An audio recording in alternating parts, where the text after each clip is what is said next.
আসসালামু আলাইকুম চাষি ভাইরা। আজকের যে আলোচনা সেটা হচ্ছে ইঁদুর। অনেক চাষি ভাইয়ের দুশ্চিন্তার কারণ যে ইঁদুর, কারণ ইঁদুর যে ব্যাপক ক্ষতি করে চাষি ভাইরা, বিশেষ করে পাকা ধান থেকে শুরু করে গাছের থোড় অবস্থায় বিশেষ করে এই ইঁদুর আক্রমণ করে।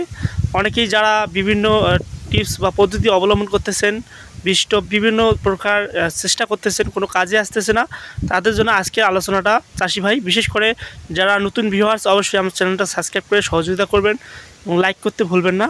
মূল যেটা বিষয় বলতেছি, মূলত এই ইঁদুরটা এই বিশেষ করে দেখা যাচ্ছে যে জমির আশেপাশে উঁচু কোথাও আলের মধ্যে এই ইঁদুরটা লুকিয়ে থাকে। বিশেষ করে যে পরিত্যক্ত জায়গা জমি, অর্থাৎ কুচরিপানা জাতীয় যেখানে, ওখানে দিনের মধ্যে লুকিয়ে থাকে। তারা রাতে ব্যাপক হারে ক্ষতি করে ধান গাছের। বিশেষ করে শুধু ধান গাছ না, যেহেতু আমন মৌসুমে ধানটাই বেশি ব্যাপক হারে এই ইঁদুরের উপদ্রবটা। বিশেষ করে ধানের পাশাপাশি পরবর্তীতে দেখা যাচ্ছে আলু আপনারা যদি ফসল করেন ওখানে আক্রমণ করবে।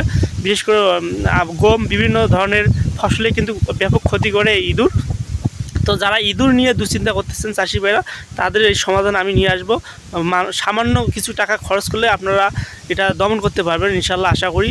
বিশেষ করে এই আমন মৌসুমে, অর্থাৎ আমন মৌসুম ব্যতীত সব সময় এই ইঁদুরের উপদ্রবটা দেখা যাচ্ছে। বিশেষ করে ইঁদুরও অনেক সময় এই খাদ্যের অভাবে, কারণ তারা বিভিন্ন খেতে এবং সবজিতে আহার করে, অর্থাৎ তারা গপ গপ করে গাছগুলো কেটে দেয় এবং পাকা ধান করে বিশেষগুলো খেয়ে ফেলে।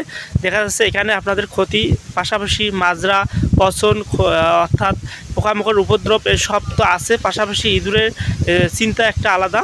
যে ইঁদুর যদি আপনার জমিতে ধরে তো দেখবেন অনেক সময় ইঁদুরের কিন্তু গর্ত নাই চাষি ভাইরা। এরা অর্থাৎ চলাচলের পথে অনেক সময় এক ক্ষেত থেকে আরেকটা ক্ষেতে আসে এবং কেটে দিয়ে আবার অন্য ক্ষেতে চলে যায়। এটা নির্মূল করতে হলে চাষি ভাইরা একটা টিপস আপনাদেরকে ফলো করতে হবে।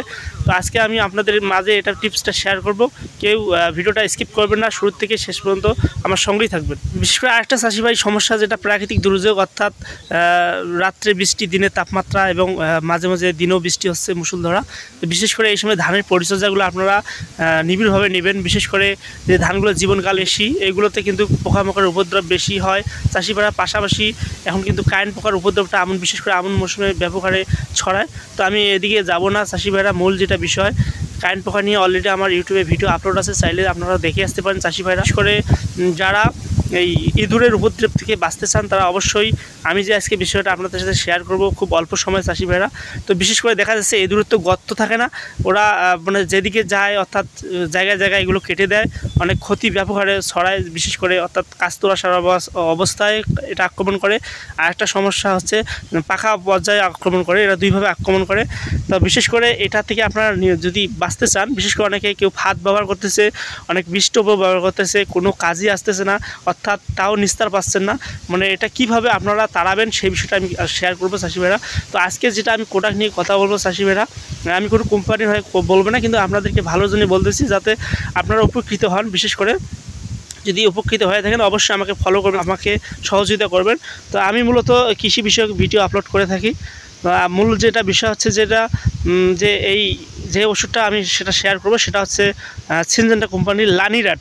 মাত্র অল্প টাকায় চাষি ভাইরা, এই অল্প টাকায় আপনারা যদি সমাধান করবেন অবশ্যই আমি মনে করি 100% রেজাল্ট নিয়ে আসতে পারবেন। মাত্র 50 টাকা, এই 50 টাকা যদি খরচ করেন বিঘার পর বিঘা আপনার জমি রক্ষা করতে পারবেন, বিশেষ করে ইঁদুরের জন্য। তো এই লানিরাটটা কীভাবে কাজ করে চাষি ভাই, এটা একটু বলি। এর প্রথমে জানবো এর গ্রুপটা, এটা হচ্ছে ব্রোমাডিওলন এর গ্রুপ। তো বিশেষ করে এটা একটা গম জাতীয়।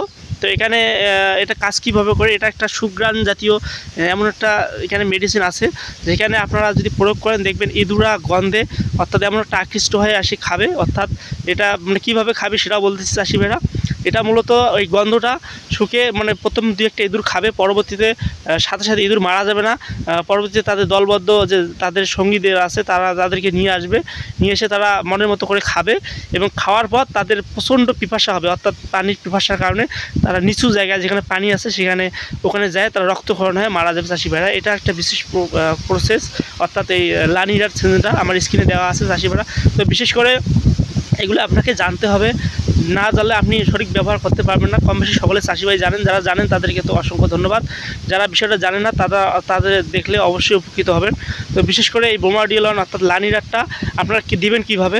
দেখা যাচ্ছে যে এখানে নির্দিষ্ট কোনো গর্ত নাই, যেহেতু ইঁদুরটা নির্দিষ্ট জায়গায় থাকে না। তো আপনারা দেখবেন যে চলাচল কোথায় করে, অর্থাৎ কোথায় কাটছে দুই একটা গাছ, তো সেইখানে আপনারা কি করবেন, অর্থাৎ কলার ঢঙ্গল অর্থাৎ খোল যেটাকে বলে, এটার মধ্যে অর্থাৎ 10-12টা করে দানা, অর্থাৎ গমের, ওটা হচ্ছে লানিনারটা হচ্ছে 50 গ্রাম, 100 গ্রামই প্যাকেট, 50 টাকা দাম মাত্র। এটা সিনজেন্টা শোরুমে গেলে আপনারা পাবেন চাষি ভাইরা।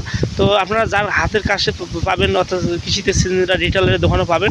তো আপনারা কালেক্ট করে আসে এই কাজটা করবেন। বিশেষ করে এটা দেওয়ার নিয়ম হচ্ছে 10-15টা করে দানা, অর্থাৎ একত্রিত করে জায়গায় জায়গায় কলার ঢোঙল, যেহেতু পানি যদি থাকে তাহলে আপনারা কলার ঢোঙলে ব্যবহার করতে পারেন, জায়গায় জায়গায় দিয়ে রাখবেন। আর যারা শুকনো জমি তারা কাগজের মধ্যে অর্থাৎ পেপারের মধ্যে সুন্দরভাবে দিয়ে টোপলা করে, অর্থাৎ পলিথিনের মধ্যে দিতে পারেন, সুন্দরভাবে টোপলা করে দিবেন। দেখবেন ওখানে আর আপনার এঁদুরে থাকবে না। বিশেষ করে একটা আছে যে একদিন দিবেন, দেখেন যদি এঁদুর না খায় আবার তুলে রাখবেন, পরে আবার ওটা দিনের মধ্যে তুলে রাখবেন, আবার রাত্রে সন্ধ্যার আগে আবারও দিবেন। এই 3-4 দিন এটা ট্রাই করবেন, দেখবেন অবশ্যই এই জায়গাতে আপনার খেতে আর আশেপাশে এঁদুরে থাকবে না। এই বিষয়টা যদি আপনারা শেয়ার করলাম চাষি ভাইরা, আপনারা অবশ্যই টিপসটা ফলো করলে আমি মনে করি ইনশাআল্লাহ আপনার জমিতে ইঁদুর মুক্ত করতে পারবেন। তো অবশ্যই চ্যানেলটা আমার আবারও বলতেছি, চ্যানেল সাবস্ক্রাইব করতে টাকা লাগে না। চাষি ভাইরা অবশ্যই আমার চ্যানেলটা সাবস্ক্রাইব করে আমাকে সহযোগিতা করবেন। পরবর্তীতে ভিডিও পেতে অবশ্যই বেল আইকন নোটিফিকেশনে অবশ্যই ক্লিক করবেন। তো আশা করি সবাই ভালো থাকবেন, সুস্থ থাকবেন।